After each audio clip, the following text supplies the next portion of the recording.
A Škoda with massaging seats? Yes, just some of what you get in an L&K version of the new Škoda Superb. Welcome to Not Beyond Cars.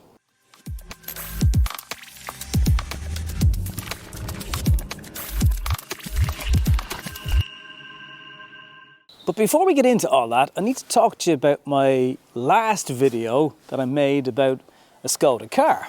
It was the Kodiaq plug-in hybrid, and I said on film that it was too expensive. And for those people who think that sometimes car reviewers, journalists, YouTubers are in the pockets of the car brands, well, if that was the case, why would I have said the car was too expensive?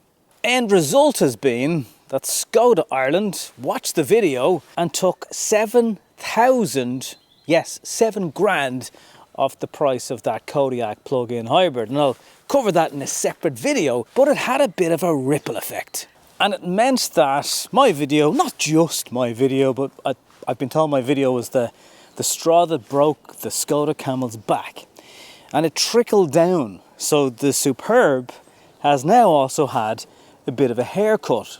On the Sportline version of the Superb, there's up to €4,000 off it, and this top of the spec L&K version has had a little over €3,000 wiped. So good news all round. I'm just waiting for the money in my pocket from the car companies because, you know, I'm not doing this for good of my health. Lauren and Clement, the two gentlemen who founded Škoda many, many years ago. In fact, automotive-wise, Škoda is one of the oldest automotive brands in the world. So what do you get in the L&K version of the Superb then? Well, for starters, the grille is a little bit different. There's no blingy crystal face on the L&K version. It's meant to be a bit more subtle, but there is lots and lots of chrome and anodized brushed aluminium effect all over the vehicle. There's LED lights with a matrix high beam on them, so they're not full matrix headlights, but they are an upgrade from the standard headlight unit that you get on the car. You might think I talk a load of this sometimes on the channel, but these are 18-inch Bellatrix alloys. There's a kind of two-tone effect to them. Goodyear tyres with decent amount of rubber means you get a comfortable ride, but you'll probably get one as standard on the L&K version for this simple reason. This specific trim gets dynamic chassis control as standard, which means you can adjust the damper setting on the car from below comfort right up until a sport setting, many settings built within it, and just at the swipe of a slider you can change really how the car handles on a bumpier road. It's really, really comfortable. So the signature lights on the rear, they have the sweeping effect on them. Škoda lettering, a slightly different finish on the touches of it. Have a boot spoiler, a wiper, and a ridiculously big boot. I mean, what is the point of a Superb combi if you can't get a huge boot? Drop the seats. They're not totally flat, but still loads and loads of space.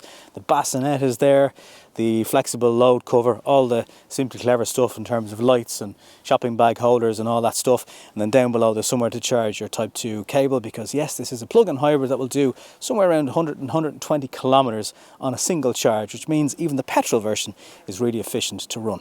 Using my new Ohmi charger at a low overnight rate, I was able to achieve about 100 kilometers on a charge for relatively little money. You can then drive the car in fully electric mode or in automatic hybrid mode, where I achieved a figure of 1.5 litres per 100 kilometres. Before I go any further, I must inform you that the door bins are carpeted. Someone recently got very upset with me in the comments because I didn't notice that the carpet interior on an Audi door bin had been removed, and there was outrage over it. What is probably more interesting to you though is the fact that the armrest has a device holder, so you can slot something like an iPad, tablet, other tablets are available, or an iPhone, and do your homework, watch a video, pair up your AirPods and tune in. There is a ridiculous amount of rear legroom, air vents, climate control, pockets on the back here for more devices. You can even get, as part of a pack, a blanket that sits on the back of the bench that you can pull over yourself when you're cold.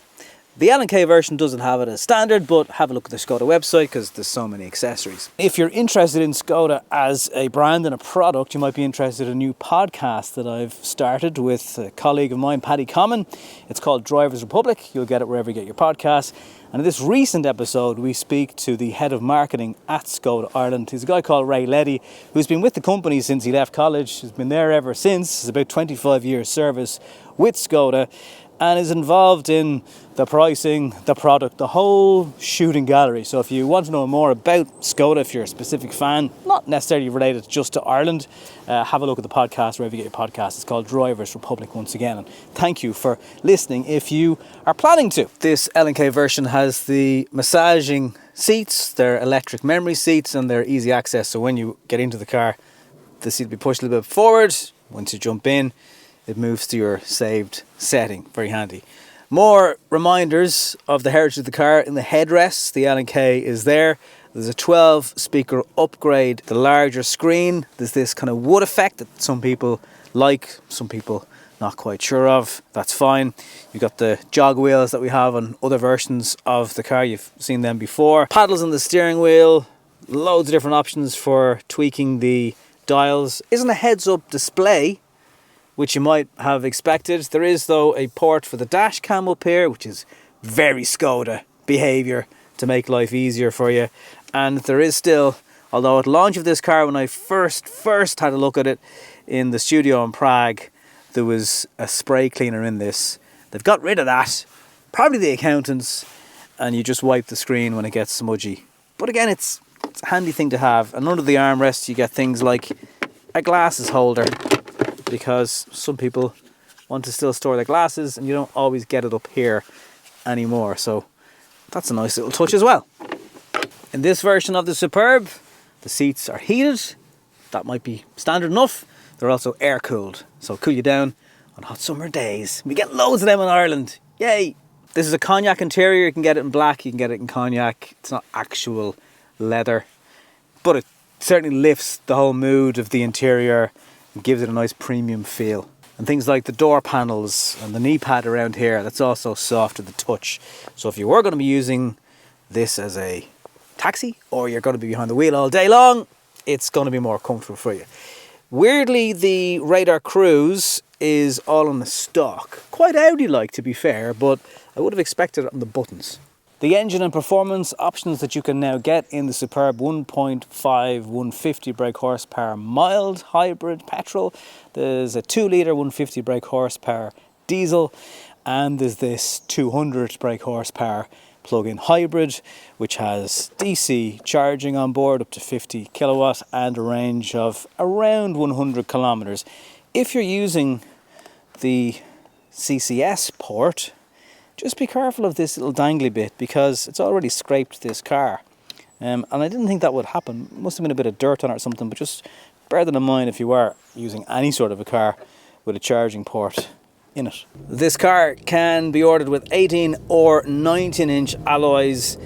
Normally I'd say, you know, if you value comfort, go for the smaller wheel size. The fact that this has DCC as standard will make it a more comfortable car to be in regardless. And you've got that different valve setup now as well that came in with this car, and the new Passat, which can't be got in Ireland anymore. So if you do want an estate from the VW group that thinks I'm going to hit a cyclist, I wouldn't dare, then the Passat is no longer an option for you in Ireland, at least. But we do now still have the Superb, so we need to be grateful for it as well, especially those of us who are fans of estate and tourer cars, of which I am one. The travel assist in this car will also do a lot of the braking for you. It knows when you're coming up to roundabouts, up to junctions, using the maps. If the battery is fully depleted, you're still going to see a figure of about 5 litres per 100 kilometres, which is pretty decent for such a large, heavy car.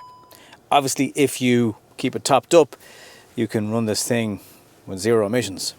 And also, if the battery is depleted, it still has the mild hybrid effect, so pulling away from the lights is totally electric. And even now, there's always a bit kept by, and I'm in non-petrol mode now as well. Now I am only doing 40 kilometers an hour, but the point is, there's always a little something tucked away down the back of the couch.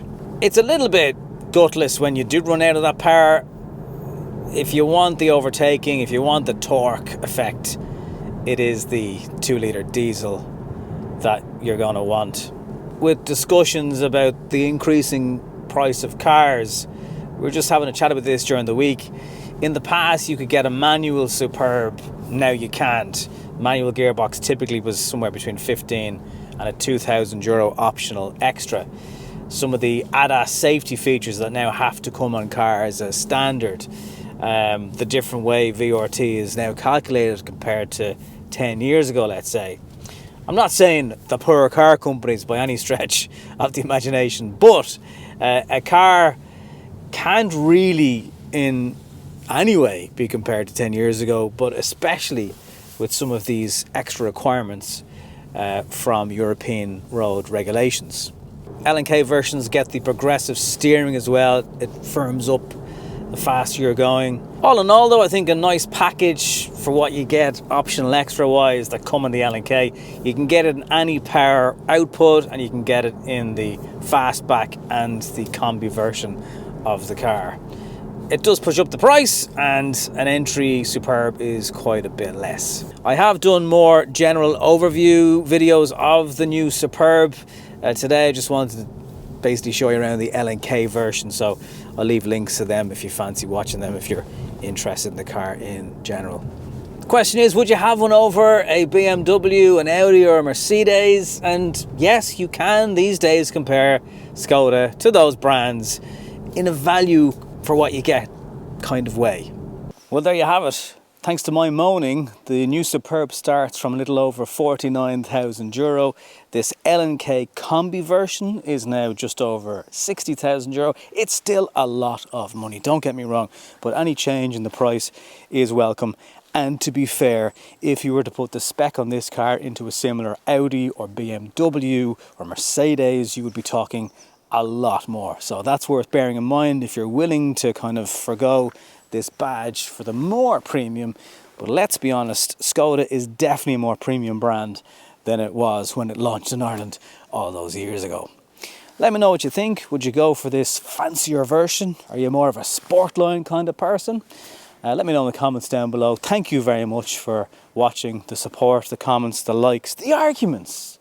It all makes it interesting. Thanks very much. See you in the next one.